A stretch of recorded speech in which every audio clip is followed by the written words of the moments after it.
America आणि इराणमध्ये शस्त्रसंधी झाली असली तरी सोन्या चांदीच्या किमतीमध्ये वाढ होते।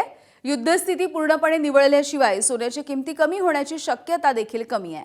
सध्या सोनं मोठ्या प्रमाणावरती इतर देशांकडून आयात केलं जातं, मात्र विविध निर्बंधांमुळे या आयातीवरती परिणाम झाला आणि या सगळ्याचा थेट परिणाम अर्थातच सोन्याच्या किमतीवरती होतो आहे।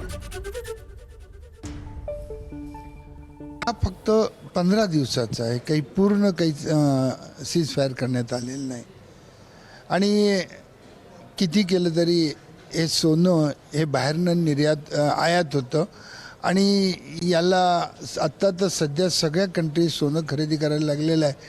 जो साठा आहे तो मुबलक प्रमाणात उपलब्ध जोपर्यंत होत नाही तोपर्यंत सोन्याचे भाव स्थिर राहणे अत्यंत अशक्य आहे। आता काल युद्ध जरी थांबलं तरी आज 3000ने वाढलं आहे, परंतु जर कायमस्वरूपी जर युद्ध थांबलं तर 100% सोन्याचे भाव कमी होण्याची दाट शक्यता आहे आणि होतील। एबीपी माझा, उघडा डोळे बघा नीट।